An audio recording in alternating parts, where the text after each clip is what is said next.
साहब सबसे बड़ी उसकी गलती ये है कि हमने उससे कोई मदद मांगी नहीं। गलत कदम सोच रहा था क्योंकि बहुत डर गया था। ऐसा ही हुआ है मेरे साथ कि माँ बाप समझ के ही मदद करी थी, दादा दादी समझ के ही मदद करी थी। लोग तो इन आंसुओं को भी झूठा बोल देते हैं। 98.3 मिर्ची पे मैं हूं आपके साथ शर्मा जी का लड़का विदित। रोज हम गेम्स खेलते हैं, रोज हम हंसी मजाक करते हैं, लेकिन बहुत सारे मेरे को मैसेजेस आ रहे थे इंस्टाग्राम पे और सब मेरे को बोल रहे थे कि यार विदित, ये बाबा के ढाबा पे जो अभी चल रही हैं बातें, इसके बारे में हम क्यों नहीं कोई बात कर रहे हैं। मैं आपको बताना चाह रहा था कि बहुत सारे ओपिनियंस इंटरनेट पे तो हैं कि भैया इसने पैसे लूटे, इतने पैसे आए थे, तो मुझे लगा क्यों ना हम डायरेक्टली उसी बंदे को बुला लें जिसपे एक्चुअली एलिगेशंस लगे हैं, ताकि उन्हीं से हम फर्स्ट हैंड स्टोरी पता करें।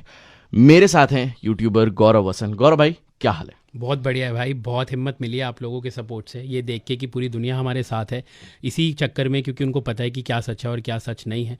तो शायद जिन लोगों ने थोड़ा सा गंदगी फैलाने की कोशिश की, अब उन्हीं को उनका जवाब मिल रहा है कि भाई गंदगी फैलाना, नेगेटिविटी फैलाना बहुत आसान काम होता है, लेकिन नेक काम करना और किसी की दिल से मदद करना दुनिया का सबसे मुश्किल काम है। शायद इसीलिए इतने सारे लोगों की आज तक मदद हुई नहीं है।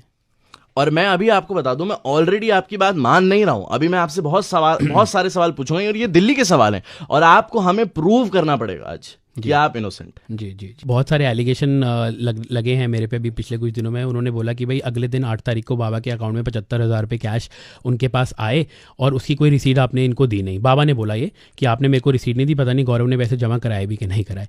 तो भाई इसीलिए मैं उनके साथ गया था, क्योंकि 75,000 रुपये की रकम उनके लिए बहुत बड़ी थी और मुझे कहीं लगा कि कहीं ना कहीं लोग इसका मिसयूज़ ना करें, कहीं ना कहीं लोग इनको टारगेट ना करें, कहीं ना कहीं कोई इन्हें पकड़ के इनसे छीना छपटी ना करे, क्योंकि आप देखते हैं कि आजकल का माहौल जो है वो इतना ठीक नहीं है। तो मैं उनको लेके गया बैंक में, मैंने 73,600 रुपये की रसीद इनके हाथ में दी, जो इन्होंने खारिज कर दी कि मेरे को नहीं मिली है। और पासबुक में बिल्कुल साफ साफ दिखाई दे रहा है कि 73,600 रुपये की जो एंट्री है वो इनके नाम की 8 तारीख को दोपहर की 3 बजे या 4 बजे की है। और ये बाबा ने मना कर दिया कि उनको पैसे नहीं मिले। लेकिन एक्चुअली बैंक का स्टेटमेंट दिखा रहा है कि मिले हैं 73,600 रुपये की एंट्री हमने अपने हाथों से कराई है। एंड मैंने तो सबको ये भी बोला था कि विश्वास नहीं है तो सीसीटीवी कवरेज लो बैंक की और आप देख लो कि हमने पैसे जमा कराए हैं कि नहीं कराए। उसके बाद भाई एलिगेशन लगने लग गए, 20-25 लाख रुपए गौरव के अकाउंट में आ गए। जबकि मेरी जब शेफ से बात हुई, शेफ बरार से, और मैंने उनको बोला कि शेफ मैंने कोशिश की थी कि 35-40 हज़ार की मदद करूं, बट मदद तो छोड़िए, इन 35-40 हज़ार की मदद हो गई और इनके अकाउंट में, इनके मैंने स्पेसिफिक किया था, जो मेरे पास प्रूफ भी है, आप भी देख सकते हैं, इनके अकाउंट में 20 लाख रुपए आ चुके हैं। तो वो लोगों ने कहीं ना कहीं मिस इंटरप्ट कर दिया और उन्होंने बोल दिया कि भाई गौरव के अकाउंट में 20-25 लाख रुपए आ चुके हैं और गौरव ने बाबा को पैसे नहीं दिए, गौरव ने स्कैम कर लिया, गौरव ने चोरी कर ली, गौरव ने फ्रॉड कर लिया। अरे यार, आप मेरे से पूछो तो सही, आप एक बार आके ये तो बोलो भाई आपने 25 लाख रुपए का फ्रॉड किया है। बहुत आसान होता है किसी को ये बोलना कि आप फ्रॉड हो, आप चोर हो, आप नेगेटिव हो, आपने धोखाधड़ी किया है, बट आपने मुझसे आपने एक भी बार आके पूछा, बस उस वीडियोस पे बिलीव करने लग गए जो नेगेटिविटी फैलाना चाहते थे। बहुत दिल दुखता है भाई ये सब देख के ना। 145 वीडियो इससे पहले बनाई हैं, आज तक कभी किसी के लिए फंड रेज नहीं किए। ये इनके लिए फंड रेज किए और 7 तारीख को मैसेज डालना शुरू कर दिया लोगों को कि पैसे और मत भेजिए, इनकी मदद हो चुकी है, I have all the proof. मेरे को एक बंदे का मैसेज आता है, बोलता है मैं 50,000 रुपये की मदद करना चाहता हूँ, आप अपना अकाउंट नंबर दे दो। जब ये सारी कॉन्स्पिरेंसी हो रही थी, कॉन्ट्रोवर्सी चल रही थी, वो मुझे मैसेज करता है, भाई आपको सैल्यूट है, आप ये वाला मैसेज जाके दुनिया को दिखाओ कि मैंने आपको 50,000 का मैसेज भेजा था और आपने 50,000 रुपये लेने से मना कर दिए थे क्योंकि आपने बोला था कि मदद हो चुकी है। उसके बाद क्या होता है कि मेरे को बोलते हैं कि 20-25 लाख रुपए इनके अकाउंट में कैसे है, आपको कैसे पता चला? तो भाई हम वहाँ पे जमा कराने गए थे और हमारा इतना फ़र्ज़ बनता है ये जानना कि जो इनकी मदद है वो अच्छे से हुई है कि नहीं हुई है। True. उसके बाद मैंने वहाँ पे जो मैम होती है उनको मैंने बोला, मैम आप हमें पासबुक में ना एंट्री करके दे दो कि इनके जो पैसे हैं 75,000 रुपये की वो जमा हो चुके हैं। हाँ। तो उन्होंने जब सिस्टम खोला, उनकी आंखें फटी की फटी रह गई और उन्होंने बोला ये नहीं हो सकता क्योंकि हम पासबुक में एंट्री नहीं दे सकते क्योंकि हमारा सिस्टम हैंग हो गया और इनका अकाउंट फ्रीज हो गया। 8 तारीख की बात बता रहा हूँ आपको, दोपहर की 3 बजे। कितना अमाउंट था उसमें उस टाइम? 20 से 22 लाख रुपए था बाबा के अकाउंट में। बाबा के अकाउंट में। हाँ। ठीक है जी। और उसके बाद, और ये ऐसा नहीं हुआ है कि आपके पास है और आपने ट्रांसफर करना था, वो डायरेक्ट बाबा के अकाउंट में गया है। और उसके बाद, और इसका प्रूफ है, उसका प्रूफ बैंक के पास है जी। मैं देखिए कोई प्रूफ किसी को नहीं देना चाहता हूँ, जो प्रूफ बैंक के पास है वो बैंक के पास ही है और 8 तारीख की दोपहर का पैसा भी बैंक के पास है।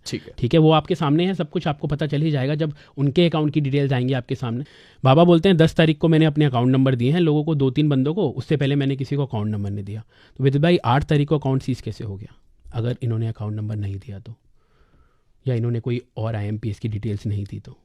7 तारीख को पैसे आने कैसे शुरू हो गए? सवाल लाजमी है।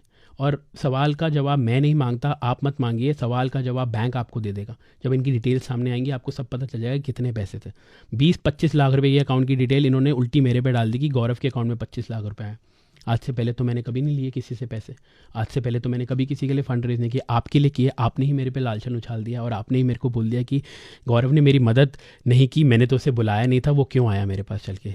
बाबा मैं आपसे ये सुन के तो मतलब मैं ये भी नहीं बोल सकता कि मैं क्या बोलूँ, क्योंकि आपने विश्वास उठा दिया ह्यूमैनिटी से। वो 4 to 5 डेज जो थे, जो इतने नेगेटिव थे आपके लिए, उस बीच में कभी भी एक बार ये ख्याल आया कि यार मैं ना आज से लोगों की मदद नहीं करूँगा, अब नहीं, अगर मदद करने का ये रिटर्न मिला है मेरे को, मतलब एक तो होता है कि चलो फल नहीं मिला, हमने तो सेल्फलेस वो करा, लेकिन एक होता है कि मदद करने के बावजूद इतना mental harassment, not just from one person, from a whole country. Oh, sleepless nights, my mom and dad were crying like anything.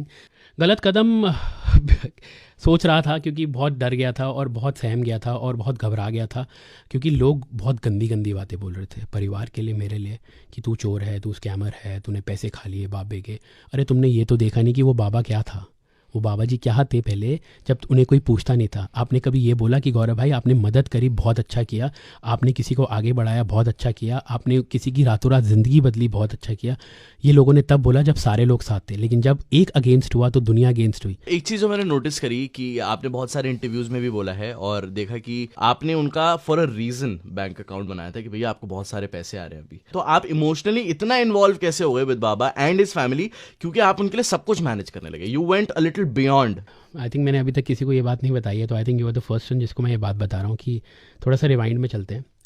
आज से 15 साल पहले मेरे मॉम डैड ढाबा चलाते थे। आपके पेरेंट्स? मेरे मम्मी और पापा ढाबा चलाते थे, और मुझे वो दृश्य आज भी नहीं भूलता है कि कड़कती धूप के अंदर मेरे पापा के पैर में स्लीपर्स नहीं होते थे, कपड़े फटे होते थे, मम्मी के सर से पसीना टप टप कर रहा होता था, गर्मी होती थी 40-45 डिग्री, और मम्मी रोटियां सेकती थी और पापा खाना बनाते थे, 2 पतीले मसाला वसाला बनाते थे। और हमारे पास पैसे नहीं होते थे कि हम किसी को अफोर्ड करके नौकर भी रख सकें जो हमारे बर्तन भी धोए। तो ये सब करने के बाद मम्मी पापा सड़क किनारे बर्तन भी धोए हैं उन्होंने। मैं देखता था कि टिफ़िन का ऑर्डर आया बीच में एक 4,000 रुपये का, और मम्मी की आंख से आंसू आ गए, क्योंकि मम्मी को लगता था कि 4,000 रुपये भी होते हैं, इतने बड़े पैसे आएंगे मेरे को एक ही साथ। तो जब उनको वो 4,000 मिले तो वो बहुत रोई कि मतलब कि मेरे को ये सब भी मिला।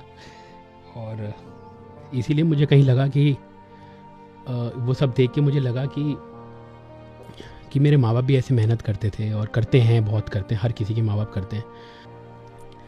तो इसलिए मैंने आउट ऑफ द वे जाके उनकी मदद करी, और बहुत परेशानी देखी हमने, बहुत टफ टाइम देखा है लाइफ में। एक कमरे में हम 4 लोग सोते थे, 2 तरफ मेरे पापा और मम्मी की टांगें होती थी, 2 तरफ मेरी और मेरे भाई की टांगें होती थी। आपको कभी ऐसा लगता है क्या कि आपने पिता समझ के, माता समझ के किसी की हेल्प करी और माता पिता से एक बच्चे को धोखा मिला? ऐसा ही हुआ है, ऐसा ही हुआ है मेरे साथ कि माँ बाप समझ के ही मदद करी थी, दादा दादी समझ के ही मदद करी थी। लोग तो इन आंसुओं को भी झूठा बोल देते हैं, लोग तो ये भी कहते हैं कि आपके आंसू नकली हैं। चलिए अच्छी बात है, हमारे आंसू नकली हैं, लेकिन हमारा टाइम तो नकली नहीं था। जो पूरी मालवीय नगर में देखा हमारे माँ बाप को मेहनत करते हुए। अगर मैं आपको बोलूं कि अगर आपको 1 लाइन या 2 लाइन बोलनी है डायरेक्ट बाबा को, बाबा के ढाबा के बाबा को, आप डायरेक्टली उनको क्या बोलना चाहेंगे? नानक नाम चढ़दी कला, तेरे पाने सरबत दा भला।